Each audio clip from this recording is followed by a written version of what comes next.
नमस्ते दोस्तों, मैं हूं संग्राम सिंह। और जो हम ये कड़ी लेके आए हैं, शो लेके आए हैं आप सबको मोटिवेट करने के लिए, आप सबको इंस्पायर करने के लिए, ढेर सारे चैंपियन से हम आपको मिलवा रहे हैं। तो ये शो का नाम है हौसलों की उड़ान विद चैंपियंस। आज जो चैंपियन हमारे सामने रूबरू होने वाले हैं, कोई आम नहीं, वो बहुत खास है। उनका ये मानना है कि मुश्किलें हमारी ज़िंदगी में सिर्फ हमें कामयाब बनाने के लिए आती हैं। कहते हैं ना कि ज़िंदगी में कोई भी ऐसी चीज़ नहीं जिसको हम नहीं पा सकते। हर चीज़ ऐसी है जिसको हम पा सकते हैं, हर चीज़ ऐसी है जिसको हम अचीव कर सकते हैं। ये मानना हमारे चैंपियन का। वो चैंपियन कोई और नहीं। अगर मैं उनके लिए वो कह रहे ना कि बुलंदियाँ आपको खुद ही तलाश कर लेगी, बुलंदियाँ आपको खुद ही तलाश कर लेंगी, बस मौका मत छोड़ना मुश्किलों में मुस्कुराने का। तो जिस चैंपियन की बात कर रहे हैं वो कोई छोटे खिलाड़ी नहीं, वो बहुत बड़े खिलाड़ी। उन्होंने अपनी ज़िंदगी में बहुत अप डाउन काफ़ी देखे हैं। और वो नन अदर देन वो अभी फ़िलहाल हमारे honourable sports minister of Haryana भी हैं। इंडियन हॉकी टीम में कैप्टन रहे हैं। उनके ऊपर फिल्म भी बनी है सुरमा। उन्होंने अर्जुन अवार्ड, ओलंपियन, पता नहीं उन्होंने क्या क्या अचीव किया। उन्होंने बहुत अचीव किया है। तो हमने उनसे रिक्वेस्ट किया कि आप सबको मोटिवेट करें, आप सबको एक गाइडलाइन देने के लिए। वो आज हमारे साथ जुड़ रहे हैं, अभी थोड़ी देर में हमारे साथ जुड़ जाएंगे वो।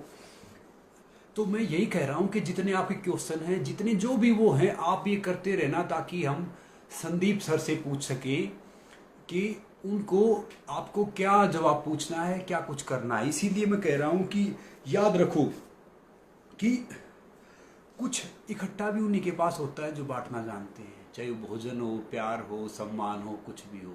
जिंदगी में बस एक बात ध्यान रखो, एक बात याद रखो कि लाइफ में अगर आपको आगे बढ़ना है ना, तो आपकी सोच अच्छी होनी चाहिए, सोच पॉजिटिव होनी चाहिए कि चाहे कुछ भी हो आप हर मुकाम हासिल कर सकते हैं, आप हर सब कुछ हो कर सकते हैं।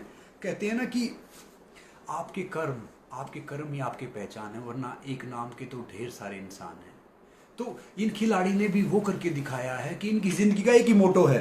देखो, मैं अपनी लाइफ में काफ़ी पॉजिटिव रहता हूँ, कोशिश करता हूँ कि सारी चीज़ करूँ, मगर ये खिलाड़ी तो इतने बड़े हैं, इनकी लाइफ का मोटो एक है कि ज़िंदगी में कभी हार मत मानो, नेवर गिव अप। और वो इन्होंने बखूबी प्रूव किया है, क्योंकि ये कितने मिलियंस के लिए आइडल हैं। क्योंकि राजनीति तो अब स्टार्ट हुआ है, जो इन्होंने अपना करियर स्टार्ट किया है, फिर बीच में इंजरी, फिर बीच में इनके साथ इतना एक बड़ा हादसा हुआ, उसके बावजूद भी इन्होंने कभी अपनी लाइफ में हार नहीं मानी। तो मैं यही कह रहा हूँ कि खिलाड़ी और नहीं, अभी हम सर से उनसे लाइव करते हैं और उनको देखते हैं कि हम कि वो जुड़ेंगे हमारे साथ। और कि कि सर जुड़ेंगे हमारे साथ और उनको हम ये ले आएंगे लाइव। और फिर वो आप अपने क्वेश्चन हैं सारे, सब कुछ है भैया, राम राम, गुड इवनिंग, दुआ सलाम सबको। आप अपने क्वेश्चन लगातार पोस्टेड रखना, लगातार पोस्टेड रखना। अभी वो सर हमारे साथ कोई कोई मिनट जा रही है, वो हमारे साथ जुड़ने वाले हैं। तो उन्हीं के साथ हम अभी उनको रिक्वेस्ट भेज रहे हैं,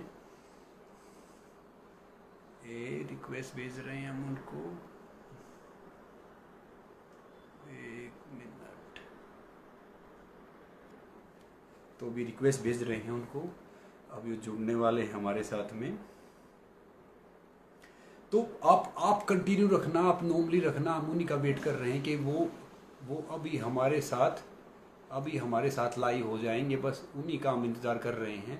नॉर्मली ये सब कर रहे हैं। तो अभी सर हमारे साथ जुड़ने वाले हैं। जो आपके क्वेश्चन हैं, जो आपकी क्वेरीज हैं, जो आपके कुछ हैं, आप पूछते रहना।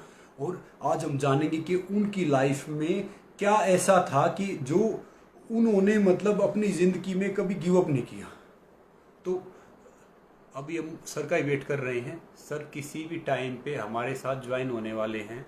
मैं उनको सर को रिक्वेस्ट भेज रहा हूँ।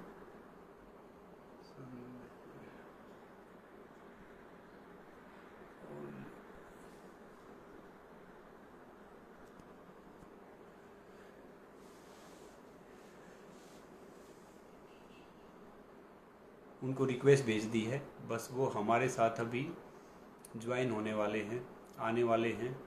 तो उन्हीं को हम देख रहे हैं, उन्हीं को कर रहे हैं।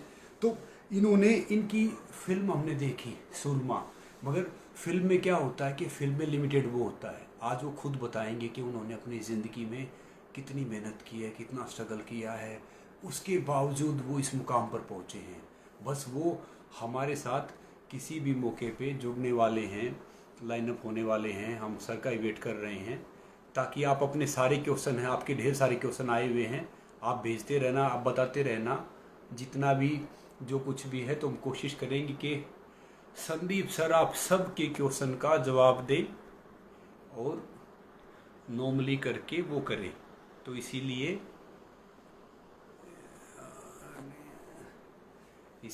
हम उनके साथ फिर से हम उनको संपर्क कर रहे हैं, वो आने वाले। तो इसलिए कह रहा हूँ कि ज़िंदगी में देखो, महान और बड़े कार्य एक दिन में नहीं होते, महान और बड़े काम एक दिन में नहीं होते। उनके लिए क्या होता है कि भैया आपको लगातार कोशिश करनी होती है। महान और बड़े काम के लिए बस लगातार कोशिश करते रहो, अपनी ज़िंदगी में लगे रहो, तो आप महान भी करोगे, आप बड़ा भी करोगे। तो यही एक लाइफ का उसूल है कि ज़िंदगी में कभी हार मत मानो। अब खुद देखो ना, एक पानी से हल्का क्या होता है? पानी से हल्का कुछ भी नहीं होता, मगर पानी बड़ी बड़ी चट्टानें तोड़ देता है। क्यों चट्टानें कब तोड़ता है? चट्टानें तोड़ता है उसका लगातार बहना, उसका लगातार वो करना। तो जब एक रस्सी पत्थर पे निशान कर सकती है, तो हम तो इंसान हैं, हम क्या नहीं कर सकते? हम सब कुछ कर सकते हैं। बशर्ते क्या है कि हम में वो हौसला होना चाहिए, वो हिम्मत होनी चाहिए, वो जुनून होना चाहिए कि ये काम करने का। लगता है संदीप सर भी टेक्नोलॉजी में मुझे लगता है कि मेरे जैसे ही हैं, क्योंकि मैं भी काफ़ी कनेक्ट करने में मुझे काफ़ी वो होती हैं।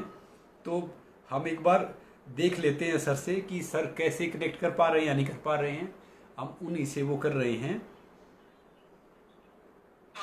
तो अभी वो किसी भी मोमेंट पे, किसी भी समय पे हमारे साथ जुड़ने वाले हैं, हमारे साथ होने वाले हैं। तो आप अपने साथ रखना। और इंसान का बड़प्पन है ना, इंसान का बड़प्पन उसकी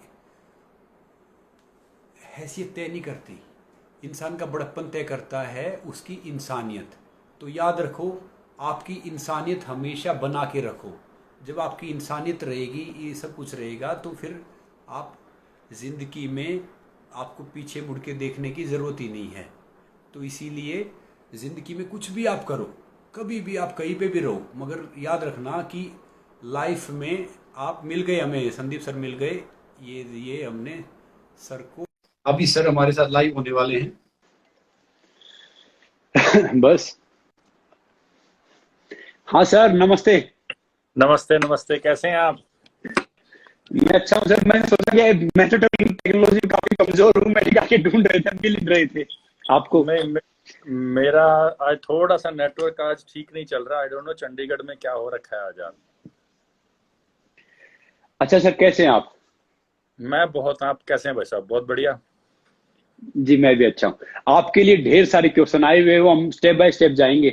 पहले तो ये डेफिनेटली। बताइए सर, देखिए, आपने अपनी लाइफ में एक बिल्कुल हम्बल फैमिली से लेके आपने बहुत कुछ अचीव किया है, अपनी लाइफ के एक सर्टन मुकाम पे पहुंचे हैं। तो एक आम बच्चे से फ्लीकर सिंह बनने की जर्नी हमने फिल्म में देखा कुछ है, मगर हम चाहेंगे, सब यही सुनना चाह रहे हैं कि आपके मुंह से कि कैसे पॉसिबल हुआ है सब कुछ। भाई साहब, बहुत बड़ी आकांक्षाएं रखने वाले जो बच्चे होते हैं, मैं वैसा नहीं था लाइफ में। मैंने हमेशा जर्नल सोचा, अभी एक खिलाड़ी, मैं ये भी नहीं सोचा था कि मैं कभी खिलाड़ी भी बनूंगा। मैंने हमेशा, इतना जरूर था मेरे अंदर साहस कि मैं कुछ भी काम हो जाए, कुछ किसी भी तरीके का काम आ जाए, आई कैन डू। मेरा इस ऐसा वो बचपन से ही रहा है। लेकिन जब मैं छोटा था तो उस समय जैसे ममा सन होते ना, कि जहां मम्मी ने जाना, अगर किचन में गए तो उन्हीं के साथ चले जाना, अगर वो मम्मा किसी के घर पे गए तो भी उसके साथ चले जाना, स्कूल में भी रोते हुए जाना, उस तरीके का था मैं। लेकिन धीरे धीरे जब हॉकी खेलनी शुरू की तो आप भी हरियाणा से बिलोंग करते हैं, कि हमारी जो बेसिक जो पॉइंट्स होते हैं कि जो बड़ा भाई हो तो उसके कपड़े छोटे भाई को मिलते हैं। ऐसे ही मुझे जी मेरे बड़े भाई साहब स्पोर्ट्स करते थे, तो उसको देखते हुए तो मुझे भी लगा कि मुझे भी कपड़े चाहिए। तो वो मेरे से थोड़े साइज में भी बड़े थे पहले जब छोटे थे। तो उन्होंने मेरे को, मॉम डैड ने कहा कि अगर तू हॉकी खेलेगा तो तेरे को नया शॉर्ट्स, नई टी शर्ट, नया ट्रैक सूट, सब कुछ नया मिलेगा, जूता भी नया मिलेगा। तो उसी चक्कर में स्पोर्ट्स शुरू कर दी।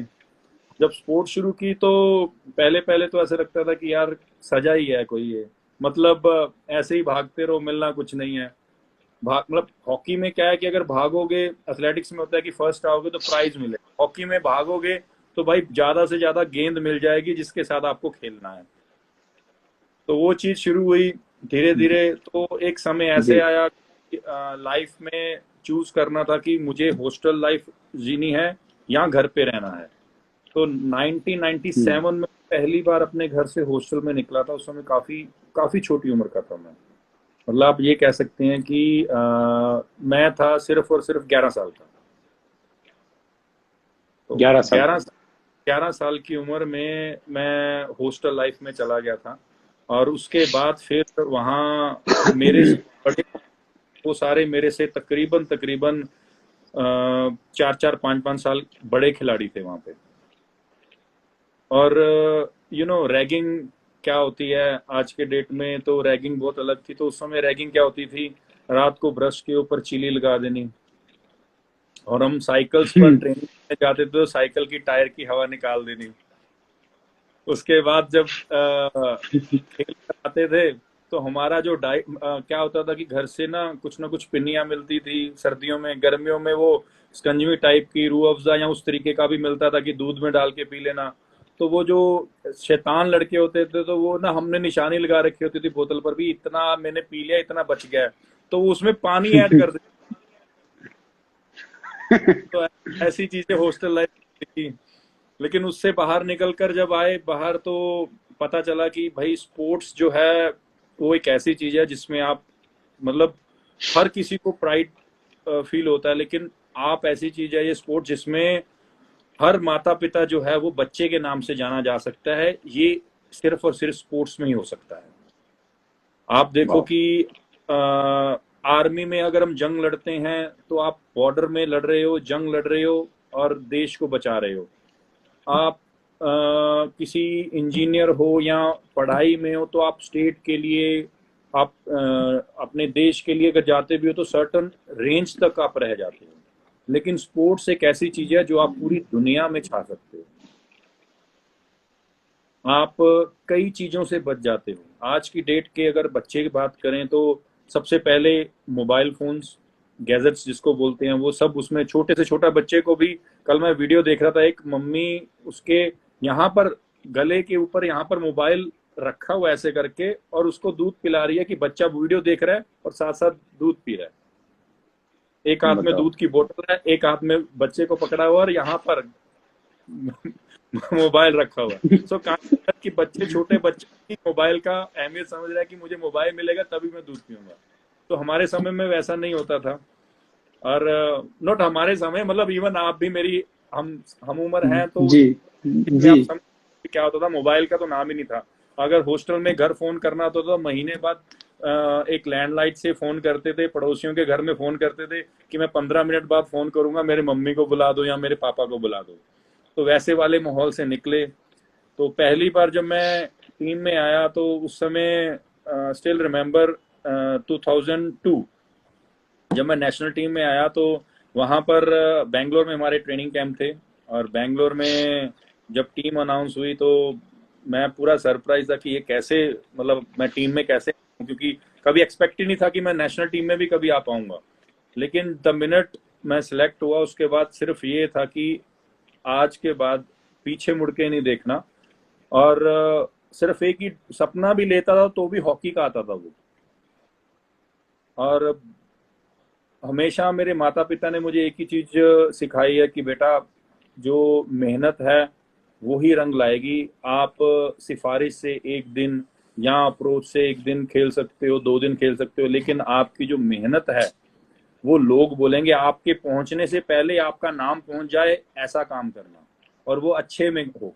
वाह। मतलब आप कहीं मिलने जाओ कहीं किसी को तो आपसे पहले आपका नाम पहुंचे ऐसा काम करके जाओ। नहीं तो दुनिया में बहुत से लोग आए हैं, बहुत से गए हैं, तो कुछ ऐसा नहीं है। क्योंकि मैं बहुत बिलो मिडिल क्लास फैमिली से बिलोंग करता हूँ और हमेशा माता पिता मतलब कई चीजें सिखाते हैं। लेकिन ड्यूरिंग 2004 में I am the youngest person in hockey, पूरी दुनिया का, वर्ल्ड का यंगेस्ट पर्सन हूँ जो 17.5 साल की उम्र में मैंने ओलंपिक्स खेली है। वाओ। तो 2004 में ओलंपिक्स खेलने के बाद, और मैं 2003 में अपने जूनियर टीम के साथ होता था, तो मैच देखता था धनराज पिल्ले जी का, बलजीत सिंह ढिल्लों, दलीप तिर्की, इग्निश तिर्की, और अपना बलजीत सैनी, मुकेश कुमार, मोहम्मद रियाज, इनके मैच देखता था मैं, दीपक ठाकुर, प्रभजोत सिंह, गगन अजीत सिंह। तो ये मेरे मतलब ना, जब मैं इनको खेलते देखता था तो ऐसा लगता था कि यार मतलब मैं इनके साथ मिलूंगा कब। तो एक टूर्नामेंट हुआ हमारा पोलैंड में जूनियर्स का, तो वहां पर हमारा फाइनल था पाकिस्तान के साथ, और सेम डे सेम टाइम पर इंडिया पाकिस्तान सीनियर्स का हॉलैंड में हो रहा था, जूनियर्स का हमारा पोलैंड में हो रहा था। तो जी। हम लोगों ने पाकिस्तान को 5-0 से बीट किया, और सीनियर टीम ने पाकिस्तान को 7-4 से बीट किया।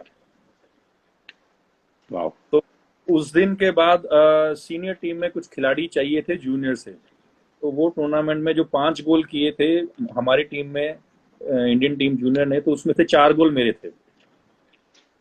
तो वो उस इंडिया आते ही मुझे सीनियर टीम में लिया 2003 में, तब से फिर सीनियर टीम में ही रहा।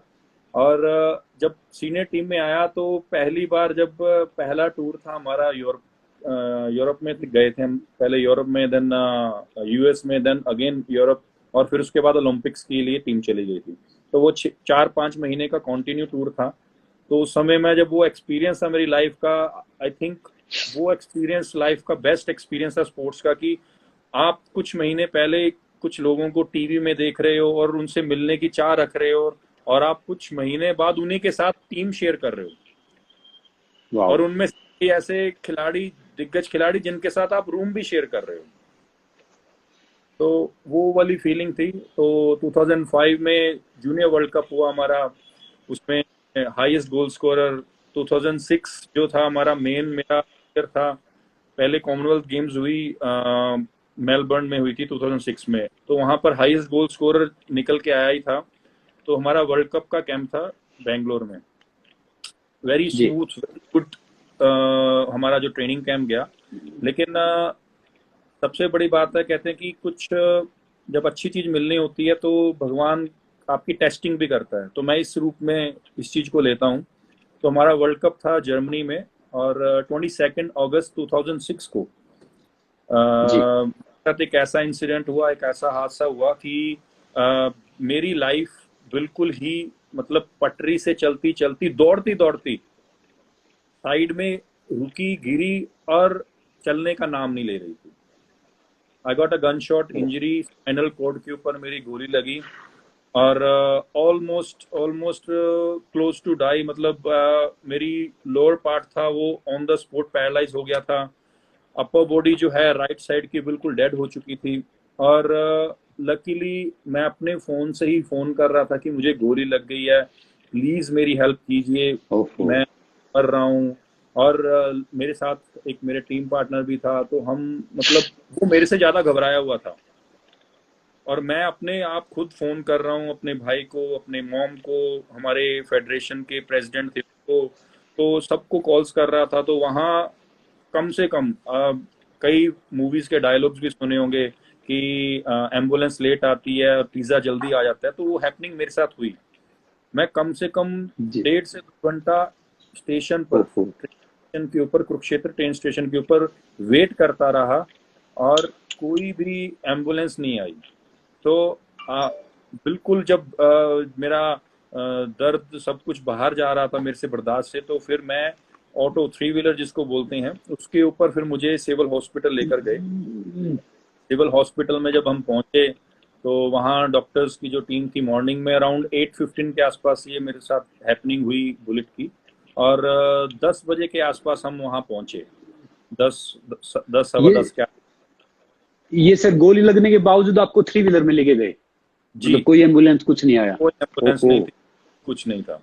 एंड देन उसके बाद जब वहां पहुंचे हम कुरुक्षेत्र सिविल हॉस्पिटल में, तो डॉक्टर्स का कहना था कि आप जो हैं मतलब इसको चंडीगढ़ ले जाएं पीजीआई, यहाँ पर हम इनका इलाज नहीं कर सकते हैं।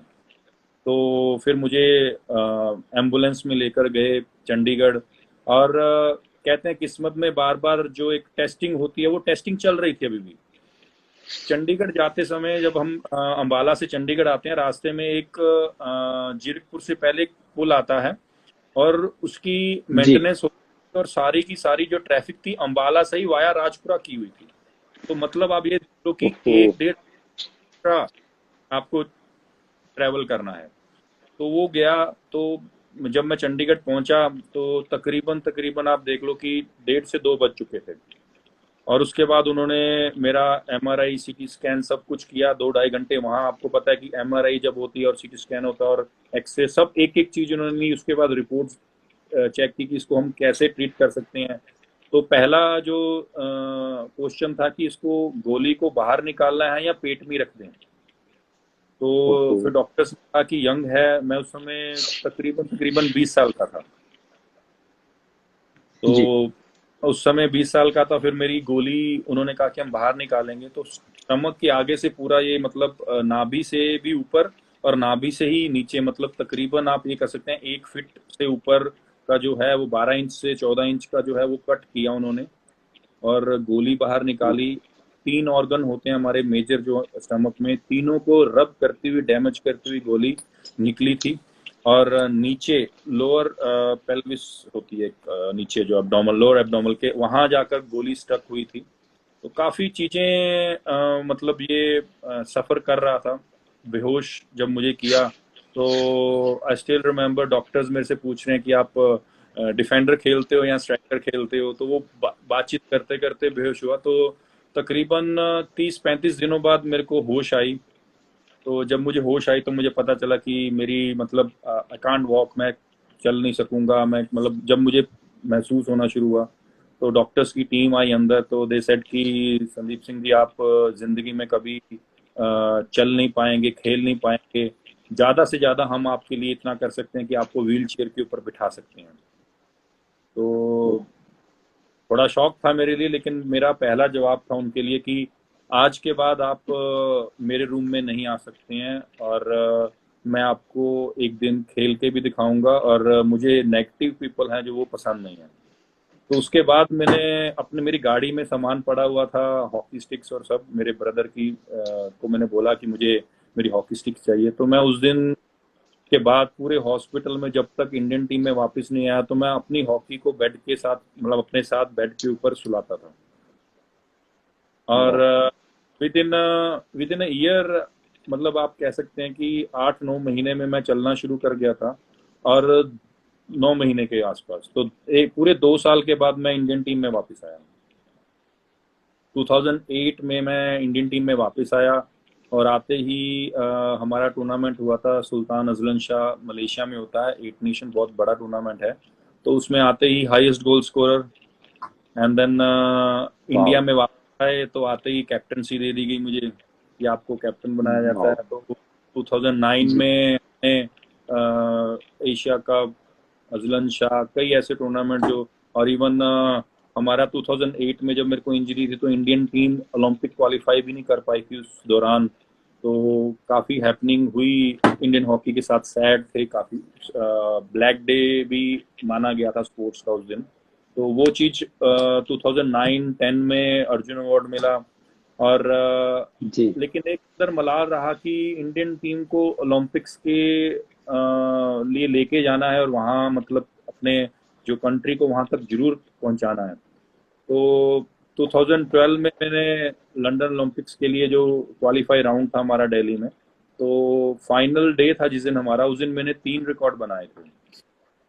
आफ्टर वाह। बलबीर सिंह था एक, जो बलबीर सिंह हमारे जी। लीजेंड जिन्हों का जी। जी। जी। जी। जी। जी। अब very recently. Sad news, very sad news for hockey. तो उनका था 5 गोल का लगातार गोल करने का, तो उनकी बराबरी मैंने एक रिकॉर्ड में किया। एक रिकॉर्ड था 145 किलोमीटर पर आवर की स्पीड का जो मैंने मतलब बनाया। जो मेरे सेकंड था वो 131 का रिकॉर्ड था। तो एक रिकॉर्ड इंडिया का था धनराज पिल्ले जी का 121 गोल्स का, तो वो ब्रेक किया था, तो मेरे नाम पर आज की डेट में 100। वाह। तो ये 3 रिकॉर्ड, और उस दिन मेरा बर्थडे भी था 27 फेब। तो वाह। 2012 को ये टूर्नामेंट हुआ था, तो उस दौरान ये किया। देन उसके बाद ओलंपिक्स हुई, ओलंपिक्स के बाद फिर टीम से बाहर हुआ, फिर कमबैक किया 2014 में। और जैसे आईपीएल होती है, बैडमिंटन लीग होती है, ऐसी हॉकी इंडिया लीग भी होती है। तो 3 साल लगातार back to back highest goal scorer 22 match में मैंने 33 गोल्स किए हैं। तो ये करने के बाद 2016 मैंने इंटरनेशनल हॉकी से रिटायरमेंट ली, और देन स्टार्ट कमेंट्री शुरू की, एक नई जर्नी शुरू की। और उसी दौरान फिर स्टूडियो होस्ट करता था, कमेंट्री बॉक्स में भी बैठता था। और फिर मुझे उस दौरान मुंबई में कुछ लोग मिले कि आपकी जर्नी को हम मूवी में बदलना चाहते हैं, तो वो शेयर की। तो 2018 में 13 जुलाई को मेरे ब्रदर का बर्थडे होता है। तो मैंने वो दिन रखा था कि मुझे उस दिन अपने ब्रदर के लिए, उसके बर्थडे पर मैं ये चाहता हूँ कि मूवी रिलीज हो। तो वो मूवी उस दिन रिलीज हुई। एंड देन 2019 में मैंने पहले मैं हरियाणा पुलिस में एज ए डीएसपी था, तो वो रिजाइन करके भारतीय जनता पार्टी को ज्वाइन किया, और इलेक्शन लड़े हरियाणा में विधानसभा के 2019 के। तो लास्ट ईयर उसमें जीता। तो अभी मौजूदा हरियाणा सरकार में मैं एज ए स्पोर्ट्स। तो ये छोटी सी जर्नी है। सर आपकी ये छोटी सी जर्नियाँ और काफी ऐसी चीजें हैं, क्योंकि काफी डिटेल में जाऊंगा तो बहुत बहुत बहुत लंबी बातें हो जाएंगी। नहीं सर, अब मेरे पास ढेर सारी कुछ चीजें हैं, क्वेश्चन है ढेर सारे। अच्छा ये बताओ कि जब आप हॉस्पिटल में थे, और जब सबने बोल दिया था कि बिल्कुल कोई आस है नहीं आपके पास, तो तब आपके माइंड में क्या चलता था उस टाइम पे? मैं आपको बता रहा हूँ कि 24 घंटे में से मैं सिर्फ 23 घंटे, मतलब 1 घंटा सोता था, 23 घंटे जागता था, ऐसा था। ओह। और मैं आकर भी नींद नहीं आती थी मुझे। और मुझे याद है मेरे ब्रदर मेरे राइट साइड में छोटा सा एक टेबल सा होता था, वहां पर बैठते थे। तो जब मेरे को पेन होती थी तो मैं उनको बोलता था मुझे पेन है, तो वो डॉक्टर्स को उन्होंने बोल रखा था कि इनको ज्यादा पेन किलर्स नहीं देनी है, क्योंकि आने वाले टाइम पर फ्यूचर में इनको खिलाना है, तो ज्यादा पेन किलर से इनकी बॉडी को साइड इफेक्ट होगा। तो वो जैसे ग्लूकोज होता है ना, लाइक जो जी। ग्लूकोज, जी। उसका इंजेक्शन बनाकर जी। दिखाने के लिए कि हमने तेरे को पेन किलर दे दिया, अब तेरे को रिलीव हो जाएगा, अब तू सो जा। तो एक मेंटली मुझे वो एक दिखाने के लिए वो करते थे, लेकिन मुझे पता था कि मुझे मेरी पेन रिलीव नहीं हो रही है, ये सिर्फ मतलब मेरे को दिखा रहे हैं। तो वो टाइम भी निकाला। और साथ में कई चीजें मन में चलती थी कि यार क्या होगा अगर मैं खेलूंगा नहीं, क्या होगा अगर मैं चल नहीं पाया। और सारी उम्र, मतलब मैं 20 साल का हूँ, पता नहीं कितनी एज बाकी है। तो सबका जवाब मेरे मन में होता था। तो मैंने एक दिन मेरे मॉम मेरे रूम में आकर एक टांग के ऊपर प्रेयर करते थे, दीवार के साथ लग के एक टांग के ऊपर अरदास करते थे, प्रेयर करते थे। और मेरे मॉम को पूछा कि मॉम वाई मी, कि मैं ही क्यों, मुझे ही क्यों ऐसे चुना गया। बहुत से ट्रेन में थे, मैं तो देश के लिए खेलने जा रहा था। कई सवाल मेरे अंदर भी थे जो मैंने पूछे, क्योंकि डेफिनेटली यंग एज का था, रोना भी आता था कभी कभी, लेकिन मैं लोगों के सामने रोता नहीं था, ये बताने के लिए कि मैं स्ट्रांग हूँ। वैसे आपको बताऊं, आज की डेट में आप जितना मर्जी मुझे इमोशनल मूवी दिखा दो, जितनी मर्जी मुझे सैड उसमें ले जाओ, मुझे रोना नहीं आएगा। मैं वो चीज देख चुका हूँ, वो समय को निकल चुका हूँ, वो पेन को। मेरे को उसके बाद कई ऐसी इंजरीज आई हैं, मैं उसके बारे में भी आपको बताता हूँ इस हॉस्पिटल के जो आपने क्वेश्चन किया इसके बाद। तो उस दौरान जब हॉस्पिटल में मेरे मॉम ने मुझे कहा कि संदीप बेटा, कि जब हम किसी भी फूल को बड़ा करना होता है तो उसको हम कहीं ना कहीं से छोटा छोटा काटते हैं, और माली जो होता है वो इसलिए काटता है कि वो फूल और बड़ा हो। तो ये जो आपको पेन दी है, जो दर्द दी है, भगवान ने ये इसलिए दी है कि आपको और बड़ा कर सके। वाह। और इसके बाद मैंने कहा मॉम ठीक है, मैं समझता हूँ पेन है, लेकिन अगर मैं नहीं चल पाया, तो मॉम कहते कि भगवान भी अपने बच्चों के साथ ऐसा नहीं करता। अगर आपने अच्छा काम किया तो आपको इसका अच्छा रिजल्ट मिलेगा। ये पॉजिटिव नेस जो है अपने अंदर रखो। लेकिन आपको मैं एक चीज जरूर बताती हूँ कि आपकी इसी लाइफ में इसका जवाब आपको मिलेगा कि वाई यू, इसका जवाब आपको जरूर मिलेगा। तो मुझे मिल चुका है वो जवाब। जी, पूरे पूरे वर्ल्ड को पता है कि वो जवाब आपको मिल चुका है। तो और पेन की बात चल रही थी, एक इंसिडेंट भी मैं आपको बताता हूँ। जी। 2011 में आई वाज इन पर्थ। हमारी इंडियन नेशनल टीम पर्थ में थी, और हमारा Australia, Pakistan, India triangle tri series थी। तो उसमें हमारे मैच चल रहे थे। तो मैच के दौरान पहले ही मैच में मेरे नाक के ऊपर बॉल लगी। सो यहाँ पर इस साइड से बॉल लगी और यहाँ से ये जो हड्डी है पूरी बाहर आ गई। ओ। और मेरे को हॉस्पिटल लेके गए पर्थ के अंदर ही। तो ऑपरेशन हुआ। जैसे आज ऑपरेशन हुआ, नेक्स्ट डे मुझे छुट्टी मिली। तो उसके अगले दिन हमारा इंडिया पाकिस्तान मैच है। सो विद प्लास्टर, विद सब, वो उसके अंदर वो मैं इंडिया पाकिस्तान का मैच खेला। वाओ। तो मतलब वो पेन जो थी, बुलेट की जो पेन थी, उसके सामने बाकी सारी पेन मेरे लिए मुझे लगता है कि बहुत छोटी हैं। अच्छा सर, ये बताओ कि मान लो जैसे ढेर सारे बच्चे आपको आइडल मानते हैं, लाखों के लिए आप प्रेरणा हो, आपकी फिल्म भी देखी है। अब उन बच्चों को मान लो कि उनको आप जितना बड़ा खिलाड़ी बनना है, संदीप सिंह जैसा खिलाड़ी बनना, आसपास बनना, तो उनको क्या करना चाहिए अपनी जिंदगी में? तीन चीजों से तो बहुत दूर रहना चाहिए। जी। फर्स्ट, जितनी जरूरत है उतना यूज करें मोबाइल को। जी। दूसरा, जंक फूड से, मैं यंगस्टर्स के लिए स्पेशल बोल रहा हूँ, जंक फूड के लिए कि वो उसका इस्तेमाल ना करें।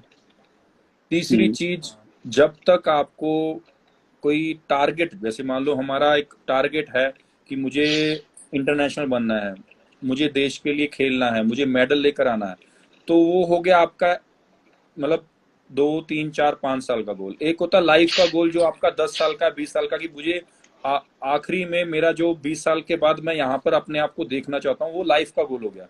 लेकिन उनको अचीव करने के लिए जो हमारे शॉर्ट गोल्स हैं, चाहे वो डेली की हों, वीकली हों, मंथली हों, ईयरली हों, वो जो शॉर्ट गोल्स हैं उसके साथ कॉम्प्रोमाइज ना करें।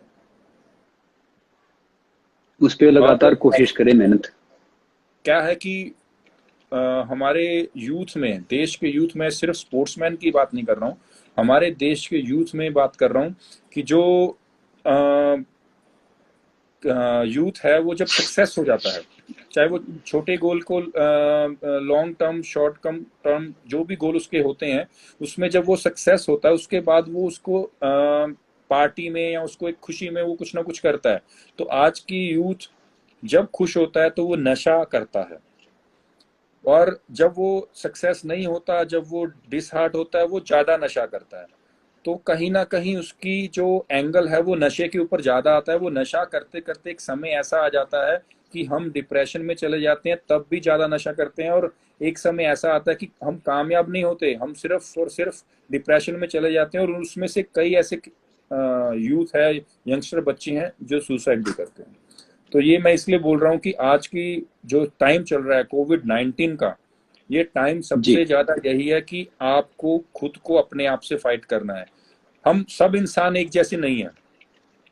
हमें दुनिया में भगवान ने हर किसी से अलग बनाया है, चाहे वो शक्ल देख लीजिए, चाहे वो उसकी कोई ना कोई प्लस पॉइंट्स देख लीजिए। आपका जो पास जो स्ट्रॉन्ग पॉइंट होगा वो मेरे पास नहीं होगा, जो मेरे पास होगा वो आपके पास। तो हर किसी के पास अलग अलग पॉइंट्स हैं, स्ट्रॉन्ग पॉइंट्स हैं, एक दूसरे से अलग होने के लिए। तो लेकिन जी। हमें वो पॉइंट्स जो हैं, जो स्ट्रॉन्ग पॉइंट्स है, उसको कैसे खोजना है, कैसे देखना है, वही हमारी लाइफ है। जब आप वो देख लोगे कि ये मेरा स्ट्रॉन्ग पॉइंट है, इसमें मैं बहुत मास्टर हूँ, क्योंकि वो मास्टर पॉइंट जो है वो भगवान आपको एक गॉड गिफ्टेड दे के भेजता ही है। जब आपको उस चीज का पता चल जाता है और आप उसके ऊपर काम करते हो सही वे में। कभी कभी आपने देखा होगा कुछ बच्चे ऐसे होते हैं, पेरेंट्स कहते हैं यार ये बहुत टैलेंटेड है लेकिन इसको रास्ता नहीं मिल रहा। टैलेंटेड है लेकिन उसको टैलेंट को कैसे इस्तेमाल करना है, वही मेन पॉइंट होता है। उसके ऊपर काम करना है। हमारे इंडिया में टैलेंट की कमी नहीं है, हमें राइट डायरेक्शन जी। देखनी है। तो हम कभी कभी दूसरों के ऊपर उंगली करना जानते हैं। जब हमें पता है कि हमने अपनी लाइफ सेट करनी है तो हम उस तरीके से काम करें तो वो सबसे बेटर होता है, मेरा ये मानना है। अच्छा सर, ये बताइए कि स्पोर्ट्स आपने खेला, इंडिया रिप्रेजेंट किया, इतना सब कुछ किया, अब आप स्पोर्ट्स मिनिस्टर भी बन गए, तो कौन सी जर्नी टफ है, स्पोर्ट्स खेलने वाली या स्पोर्ट्स मिनिस्टर वाली? देखिए, टफ उसके लिए है जो इसको टफ समझता है, मतलब लेकिन चैलेंजिंग कौन मैं सी है? चैलेंजिंग दोनों अपनी अपनी वे में। देखिए, दोनों की अलग अलग वैल्यू है। जैसे हेड की वैल्यू टेल नहीं समझ सकता, टेल की वैल्यू हेड नहीं समझ सकता। जब तक वो जो खिलाड़ी इस लाइन में नहीं आएगा उसको इस लाइन की वैल्यू नहीं पता चलेगी। जो ये बंदा एज अ पॉलिटिशियन जो है वो स्पोर्ट्समैन नहीं बनेगा, उसको स्पोर्ट्स की वैल्यू नहीं पता चलेगी। मैं बहुत बार बोलता हूं कि जो नॉन स्पोर्ट्स पर्सन हैं और वो स्पोर्ट्स के साथ जुड़े हुए हैं, उनको कभी ना कभी कहीं ना कहीं स्पोर्ट्स का में पार्टिसिपेट करना चाहिए, तो पता चलता है कि स्पोर्ट्स क्या होती है। स्पोर्ट्स अच्छा की सर जो देखो, मेहनत है, स्पोर्ट्स की जो मेहनत है वो ऐसे नहीं होती। आप भी स्पोर्ट्समैन रहे हैं, आपको ही पता है कि एक खिलाड़ी का जो पसीना होता है वो कैसे निकलता है। और खिलाड़ी के लिए उसका मैदान, उसका कोर्ट, उसका मैट जो है, उसकी जो रिंग है, वही उसके लिए उसका मंदिर है, वही मस्जिद है, वही गुरुद्वारा अच्छा सर, मुझे तकरीबन 100 से ज्यादा क्वेश्चन आए हैं आपके लिए कि आप इतना पॉजिटिव कैसे रहते हो? है। मतलब ढेर सारे बच्चे कहते हैं कि हम छोटी छोटी सिचुएशन में ना वो नेगेटिव हो जाते हैं, गिव अप करने लगते हैं, तो आप हमेशा इतना पॉजिटिव कैसे रहते हो? देखिए, कोई भी हैपनिंग होती है उसमें जैसे हमें बहुत पुराने समय से हमने किताबों में भी पढ़ा है, हमारे बुजुर्गों ने भी कहा है कि जो गिलास में पानी हो तो वो आपका नजरिया है उसको देखने का, कि आधा खाली है या आधा भरा है। कुछ भी हैपनिंग हो आपकी लाइफ में, कुछ भी हो, उसका अगर नेगेटिव वे में लोगे तो आपको नेगेटिव हावी बढ़ेगा पड़ेगा। अगर आप उसको पॉजिटिव वे में लोगे तो उसका पॉजिटिव हावी पड़ेगा। लेकिन आपको जिस वे में, क्योंकि आपकी माइंड क्या है ना, हमें हमेशा वो काम, जैसे आपको जिम की बात करते हैं तो यार मैं फिटनेस कल से करूंगा, आज से नहीं। क्योंकि आज मैं करूंगा तो कहीं ना कहीं मेहनत लगेगी। तो हम ना इजी मोड में रहने के लिए सबसे पहले, और नेगेटिव में क्या है कि यार मेरे साथ बुरा हो सकता है, मेरे साथ ये हो सकता है, तो हम हमेशा अपने आप को मतलब कि मैं कहीं, डर जो है हमारे अंदर, डर, वो हमें नेगेटिव जी। लाता है। और जो डर है वो हमें हमेशा गलती कराता है। हमें अलर्ट रहना है, पैनिक नहीं होना है। अलर्ट अलर्ट में और पैनिक में बहुत फर्क है। हम पैनिक बटन, मतलब पैनिक बटन होता है या पैनिक जो होता है वो हम अपने आप को जल्दी कर लेते हैं। कोई भी चीज आती है, कोई भी प्रॉब्लम आए, उसमें अपने पैनिक बटन को दबा देते हैं, जबकि हमें अलर्ट बटन दबाना है। अलर्ट में क्या होता है कि हमें चौकन्ना हो जाना है कि इसका सामना कैसे करना है।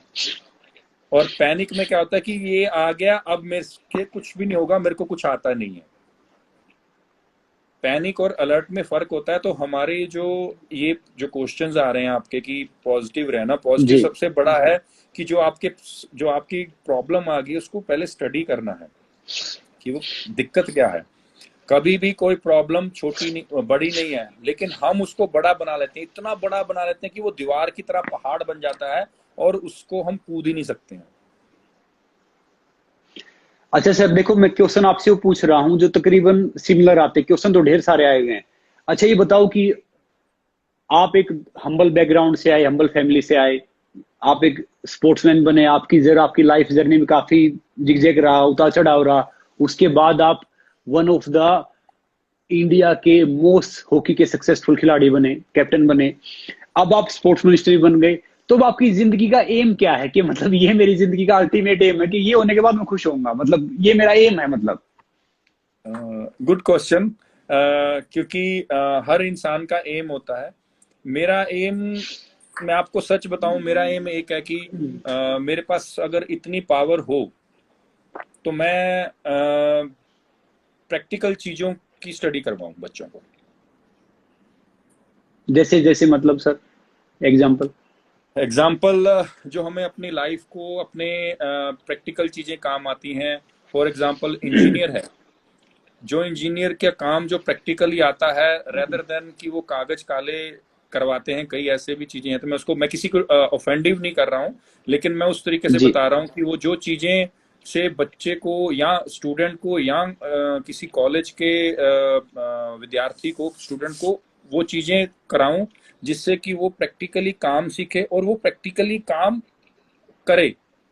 अगर हम मान लो थ्योरी, मतलब उसकी जो प्रैक्टिकल से अच्छा जो हम उसके ऊपर रिटर्न में पढ़ते रहते हैं, किताबों में पढ़ते रहते हैं कि या मतलब डायग्राम बनाना या किसी भी तरीके से, तो वो चीजों को हम पढ़कर प्रैक्टिकली नहीं कर सकते। लेकिन अगर हम प्रैक्टिकली कर लेंगे, मैं एक एग्जांपल बताता हूँ।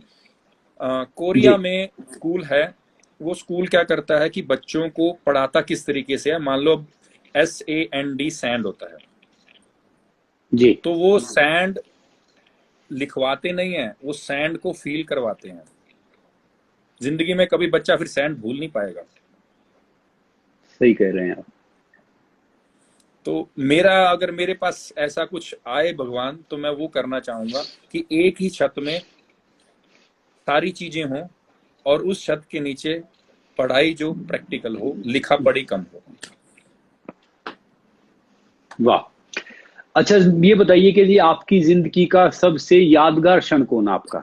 यादगार मतलब लम्हा कौन सा है? अ, ऐसे तो बहुत हैं, सीरियसली बहुत हैं। लेकिन अगर आप कहेंगे कि स्पोर्ट्स वाइज या नॉन स्पोर्ट्स वाइज, तो मैं आपको चूज करके बता सकता पोलो, पहले स्पोर्ट्स वाइज बता दो फिर नॉन स्पोर्ट्स वाइज बता दो। हूँ। देखिए स्पोर्ट्स वाइज, जिस दिन मैंने पहली बार आफ्टर इंजरी हॉकी पकड़ी थी और ड्रैग फ्लिक की थी, जिसका मैं मास्टर रहा हूँ थोड़ा बहुत, जी जिसके नाम, हाँ, तो वो चीज जब मैंने पहली बार की थी, तो उस दिन मेरे को बहुत ज्यादा खुशी आई थी। मैं हॉलैंड में था उस दिन। सर, एक बार मैं रोकना चाहूंगा आपको। सर थोड़े बहुत नहीं, सर को इंटरनेशनल हॉकी फेडरेशन ने वर्ल्ड के टॉप 5 खिलाड़ियों के लिए एक सम्मान के लिए वो किया था, क्योंकि आप वर्ल्ड में सबसे ज्यादा फास्ट ड्रैग फ्लिप करते थे और एक पाकिस्तान का बड़ा गोलकीपर था, उनको लूज मोशन हो गए थे क्योंकि वो सबके गोल रोकता था। और शायद आपने बताया नहीं, मैं बता देता हूं, क्योंकि जी हाँ, वो उन्होंने मैं कहा था आई कि डोंट नो, वो बहुत अच्छा नॉन फ्रेंड है मेरा पाकिस्तान से, एज अ स्पोर्ट्स पर्सन, क्योंकि आपको पता है कि दूसरी कंट्रीज के खिलाड़ियों से दोस्ती होती है। तो मलेशिया में टूर्नामेंट था, तो हमारा मैच था सेमीफाइनल पाकिस्तान के साथ। तो उस समय जी मैं कैप्टन था। तो पहले पाकिस्तान ने गोल किया, देन मैंने गोल किया, 1-1 ड्रॉ हुआ, हाफ टाइम हुआ। तो हाफ टाइम में जैसे हम चेंजिंग रूम में गए, अपनी दोबारा नेक्स्ट हाफ की स्ट्रेटजी तैयार की। थोड़ा 10 मिनट का ब्रेक होता है, तो वापस आए। तो उस समय 35 मिनट्स के 2 हाफ होते थे। अब 15 मिनट के 4 क्वार्टर होते हैं, like 2 quarter in first half, 2 quarter in second half. तो उस समय जब सेकेंड हाफ शुरू हुआ, तो मैं देख रहा हूँ, मैंने कहा गोलकीपर छोटा छोटा सा लग रहा है, क्या हो गया है? तो मैच हुआ, तो वो क्या है, जो सेकंड गोलकीपर था, तो हम 2-1 से जीत गए, दोनों के दोनों गोल मैंने किए। तो हम फाइनल में पहुंचे। और जब मैच खत्म हुआ तो उनका मैनेजर आया, तो वो कहता, सिंह साहब क्या खाते हो? मैं कहा क्या हो गया? कहते हमारे गोलकीपर को लूज मोशन लगवा दिया आपने चलते मैच में। और वो वर्ल्ड का वन ऑफ द अच्छा, बहुत बहुत अच्छा गोलकीपर था वन उस of the time. Best goalkeeper, one of the best goalkeeper, yes. One of the best goalkeeper था। और नॉन स्पोर्ट्स आपकी सबसे अच्छी मेमोरी? नॉन स्पोर्ट्स सबसे अच्छी मेमोरी मेरी एक्चुअली में 2 हैं। फर्स्ट है जिस दिन मेरी मूवी रिलीज हुई थी और लोगों ने सिर्फ एक चीज देखी थी कि संदीप सिंह हॉकी प्लेयर है। लेकिन संदीप सिंह की फैमिली, संदीप सिंह खुद की जो स्ट्रगल, आप भी मतलब मूवी पार्ट में रहे, आप भी मूवी में आते हैं और आपका बहुत टाइम से आप स्पोर्ट्स और मूवी दोनों में जुड़े हुए हैं और आपने दोनों चीजों में बहुत अच्छा मतलब काम कर भी रहे हैं और किया भी है। और आपको पता है कि मूवीज में आप पूरी जर्नी नहीं दिखा सकते हैं, लेकिन जी शॉर्ट टर्म में जो मैसेज देना स्पोर्ट्स पर्सन का, तो वो बहुत अच्छे तरीके से दिया था, जिसकी वजह से 30 जुलाई मेरे ब्रदर का बर्थडे भी था, जैसे मैंने आप पहले भी मेंशन किया। तो उस दिन जी तो वो एक दिन है। और दूसरा दिन मैं as a minister oath, sports minister होत लिया आपने, यस। वो आपकी जिंदगी का अच्छा दिन। अच्छा जी, मैं अब आपके साथ एक गेम खेलूंगा, उसमें सिर्फ आपको मतलब वो करना है, छोटा आंसर करना है, रैपिड फायर खेलूंगा मैं आपके साथ। अच्छा ये बताइए कि आपका मैं फेवरेट बताता हूँ। क्या सर? आपकी आवाज ब्रेक हो रही थी बीच में। चलो ठीक है सर, कह तो रहा मैं हूँ रैपिड फायर स्टार्ट करता हूँ आपसे। मैं हमेशा हार जाता हूँ। नहीं, इसमें आप जीतोगे, इसमें आप आपसे ही पूछ रहे हैं हम क्वेश्चन सारे, चिंता मत करो आप। तो मुझे बताइए कि आपका फेवरेट फूड क्या है, खाना? दाल वाले परोठे विद दही, विद आम का अचार, और चाटी वाली लस्सी, और लहसुन वाला अचार। ओ ये तो मतलब, अच्छा मीठे में क्या पसंद है आपको? गुलाब जामुन और रसमलाई। गुलाब जामुन रसमलाई। अच्छा ये बताइए कि आपका फेवरेट इंडिया में हॉलीडे डेस्टिनेशन क्या है? केरल। केरला। और अब्रोड में, वर्ल्ड वाइड? नीदरलैंड। नीदरलैंड्स। अच्छा वो, अच्छा नीदरलैंड।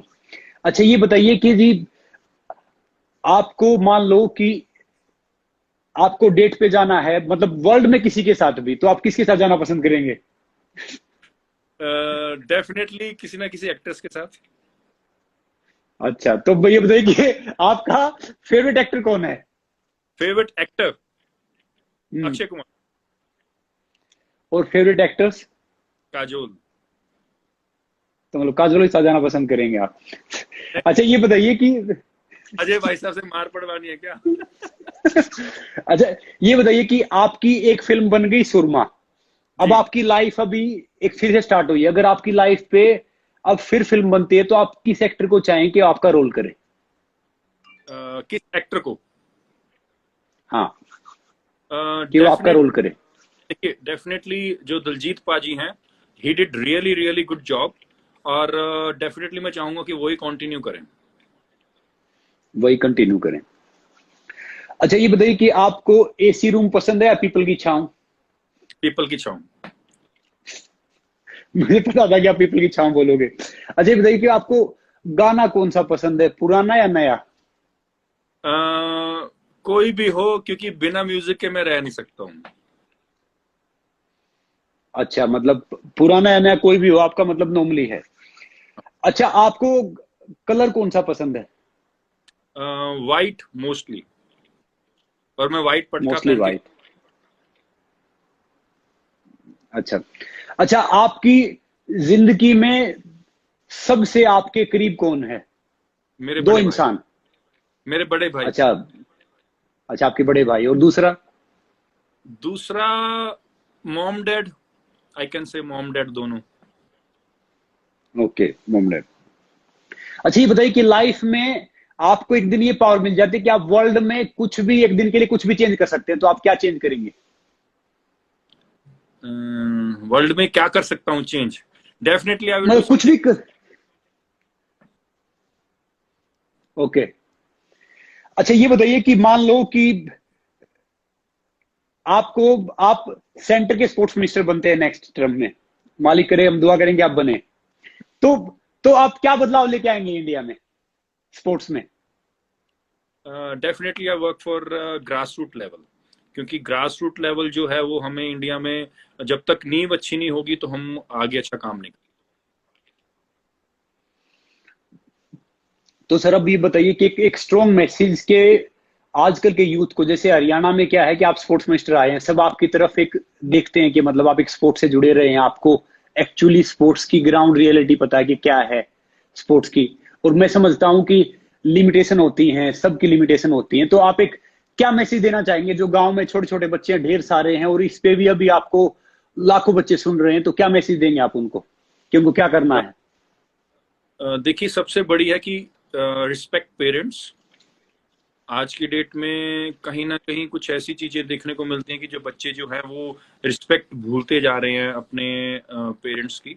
सेकंड पॉइंट ये है कि make your goal and achieve your goal. जो गोल नहीं अगर हम बनाएंगे, गोल मैं इसलिए बार बार पहले भी बोला है, आज अभी भी बोल रहा हूँ, जो गोल बनाना है वो बहुत जरूरी है।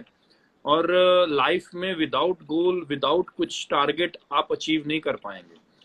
हमेशा हम छोटे बच्चे को पूछते हैं बेटा कि क्लास में फर्स्ट आओगे तो ये देंगे, तो हम उनका गोल बना रहे हैं, चाहे वो LKG, UKG, first class, second class में बच्चा पढ़ता है, तो भी हम बोलते हैं कि बेटा क्लास में फर्स्ट आओगे तो हम तुम्हें ये वाला गिफ्ट लेके देंगे। तो वो एक्चुअली हम लालच नहीं दे रहे, हम उसको गोल दे रहे हैं। तो ये सबसे बड़ी बात है कि यूथ को गोल बनाना होगा, without goal you can't achieve. And तीसरी बात यह है कि मेरी हाथ जोड़कर सभी, मतलब जितने भी मेरे छोटे बड़े भाई, छोटी बड़ी बहनें जितने भी हैं यूथ की, मैं उनको यही मैसेज दूंगा कि यार ड्रग्स और नशा मत करें प्लीज। ये आपको मारता है, आपके माता पिता को, आपके परिवार को, आपके पूरे के पूरे परिवार को नष्ट कर देगा। इससे दूर रहें। और स्पोर्ट्स एक ऐसा माध्यम है, खेल एक ऐसा माध्यम है जिससे कि हम लोग इस चीज को दूर कर सकते हैं। और मैं यही कहूंगा कि आने वाले समय में हम ये अभियान चलाने वाले हैं ड्रग्स के ऊपर, स्पोर्ट्स के साथ मिलकर और यूथ के साथ मिलकर हम कर भी रहे हैं काफी, लेकिन और एक और इसमें बड़ा काम कर रहे हैं हरियाणा गवर्नमेंट के थ्रू। और मैं चाहूंगा कि आप लोग भी उसमें सब पार्टिसिपेट करें। और ड्रग्स जो है बहुत बहुत डेंजरस है लाइफ में। थैंक यू सर, आपने इतना टाइम दिया। हम दुआ करेंगे कि आपकी सारी मनोकामनाएं पूर्ण और अगली बार आप सेंटर में स्पोर्ट्स मिनिस्टर बने, ये हमारे दिल से दुआ है, ताकि आप चेंज करें और फिर हम आपसे आपके साथ मिलें। Thank you so much sir, हम आपको सब भेज देंगे। बहुत बहुत शुक्रिया। नमस्ते। Thank you sir. Thanks. Thank you sir.